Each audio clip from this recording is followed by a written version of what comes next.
You hear that? It's time. Sup everyone, Mace the Illusion here, and Saturday was the premiere of the revival of Samurai Jack. And I watched it on live stream. And if you think this will end up like Powerpuff Girls, well, you'd be wrong. Because it's damn good. So today, I'm gonna give you my impressions and reactions on the 5th season premiere of Samurai Jack on Adult Swim. This formula will be different than Starstorm because I'm not gonna give you the entire plot. But I have to mention some key parts though. If you're new to Samurai Jack or just forgot about it, I'm gonna give you the quick version of what's going on. Long ago in a distant land, a shape-shifting demon named Aku has returned to terrorize people. A young Japanese prince has to train for many years until he's capable enough to defeat him. Once he fought Aku, he has the upper hand until Aku tore open a time portal and sent him to the future, where he ruled the world. The samurai is named Jack because of some kids calling him that. He met some friends like the Scotsmen, Talking Dogs, Spartans, and Shaolin monks. During his journey, he has liberated countless villages and towns, fought spiritual creatures, assassins, and even gods. Jack's plan is go back to the past and undo the future that is Aku. But every portal he attempts to go through, it gets destroyed. More than Nathan Drake trying to cross a damn bridge. So that part of info will keep you on track. Let's start talking about the new episode.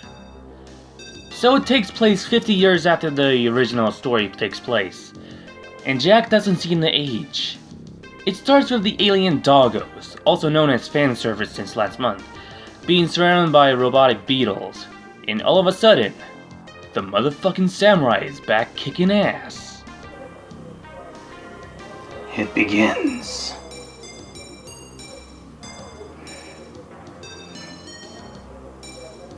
My body is ready.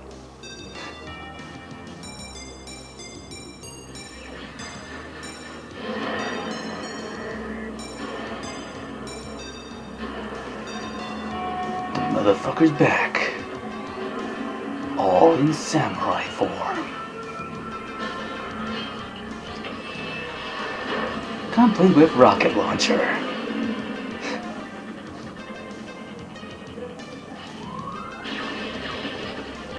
So something's different about him, because he's using a lot more weapons like guns and a trident, instead of his trusty katana of the gods.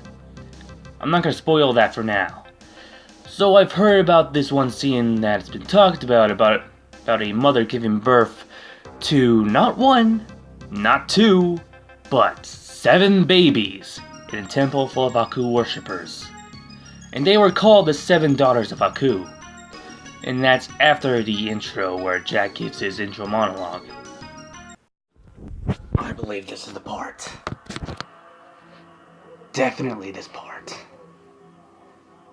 Ooh.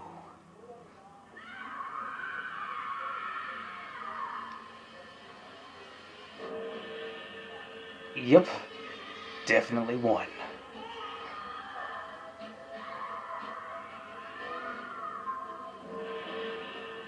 And then there's 2.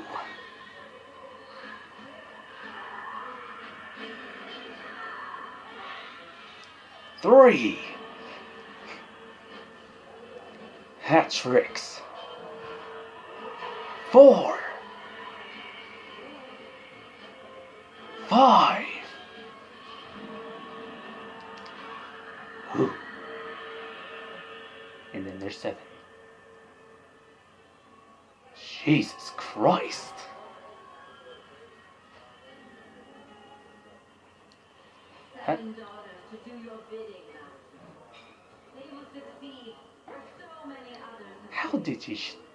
How did she survive that? Any of you viewers probably watched the episode will have a much more different reaction than I did.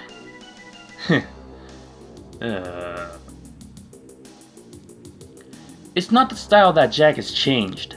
He kinda lost himself ever since that nearly all time portals he attempted to go to was destroyed.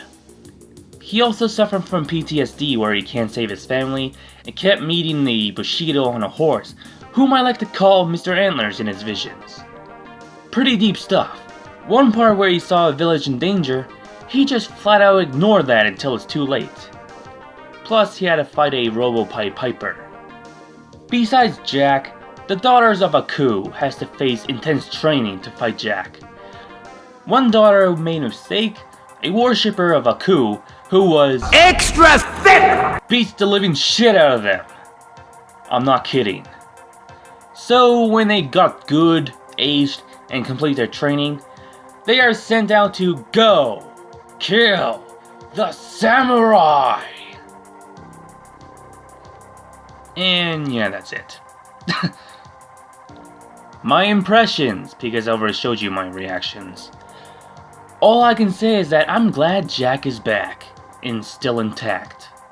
You know, apart from being a little darker than before and Mako died, you know, a decade ago, and yeah, rest in peace. So a lot of you may got thrown off by its different art style. But then again, if you whine about the art instead of the show, you're being a complete bitch. Look, we can argue about cheap cartooning all day, but the action, the music, and backgrounds are top-notch, like the original from over a decade ago. Theory time, and minor spoilers. So, who is the Bushido in Jack's visions, also known as Mr. Antlers?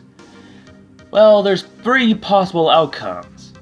One is that he's an unstoppable opponent that Jack cannot defeat for the first time. The second outcome is that he's the one who took Jack's sword ever since he lost it into a pit. Yes, that explains it.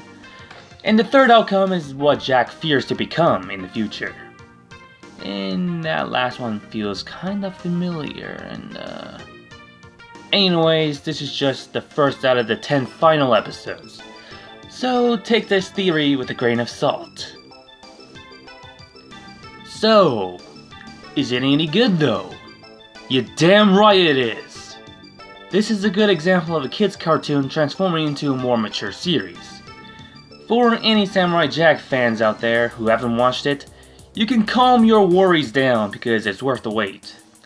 For the newcomers, well, I highly recommend watching some of the older episodes, and then watch this one to get the groove.